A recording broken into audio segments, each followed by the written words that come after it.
Tommy and the Tyrannosaurus, written by Francis Horwood, illustrated by Nora Vujas. What is Don's problem, and how did adventure friends help him solve it? Okay, so when they got transported back to the park, Don was transported, and Don thought things were unfair. He could do anything freely when he went back to his old home. So the friends decided to find to transport Don back to his time in home. Tom and his friends were in a dark cave. There was a hungry Tyrannosaurus at the entrance to the cave. The huge dinosaur roared loudly. The Tyrannosaurus was so close, Tommy could feel his warm breath on his face. "Help us, Arcade5. Can you get us out of here?" begged Tommy. "I can take you back to the park. You only had to press 16, 1, 18, 11 times 7 on my number pad. We'll be in seconds," said Arcade5. "I can't see the numbers. It's too dark in here," chatted Tommy. "You need to go closer to the entrance. It's lighter," said Sam. "No way," said Tommy. "If I don't need an entrance, T-Rex will get me." "You have to try," said May. We'll never get out of here." "Okay, I'll just walk a little closer to the light," said Tommy. Tommy slowly walked towards the entrance of the cave. He carefully carried IK5. He was ready to press the buttons as soon as it was light enough for him to see them.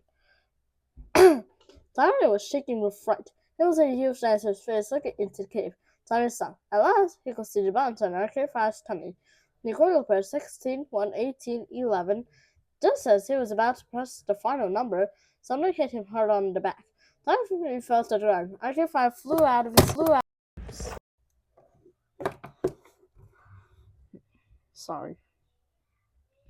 Arcade5 flew out of his hand. The big claw of the Tyrannosaurus had ripped through the back of Tommy's jacket. Tommy heard Arcade5 say, "Quickly, press the last number." Tommy reached out and picked up the little robot. He looked at his number pad and pressed the number 8. There was a flash of light and the cloud blew smoke. The next second, the cave was empty. When the smoke cleared, the children were happy to see that they were back in the park. Sam was the first to speak. "Look, Don the dinosaur came with us," she said. Don was eating the flowers that the park gardeners had carefully planted.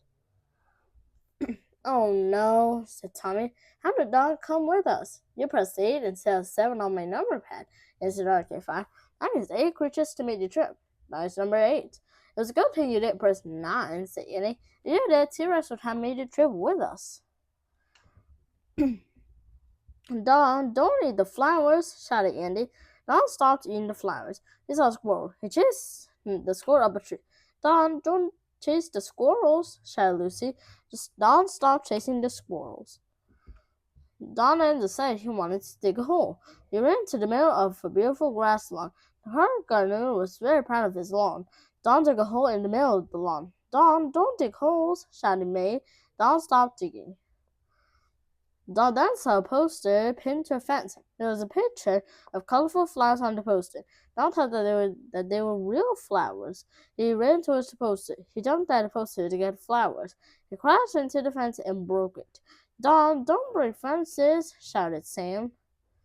"Tom is very naughty," said Andy. "He's destroying everything." "We'll have to send him back," said Tommy. "Don will be very sad to leave us."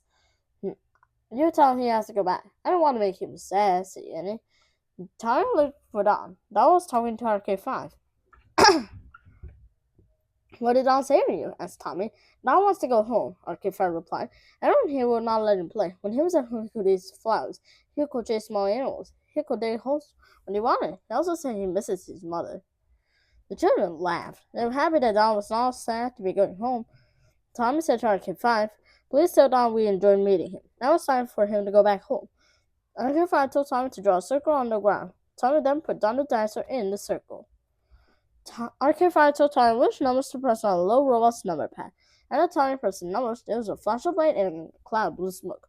When smoke cleared, the little dinosaur was nowhere to be seen.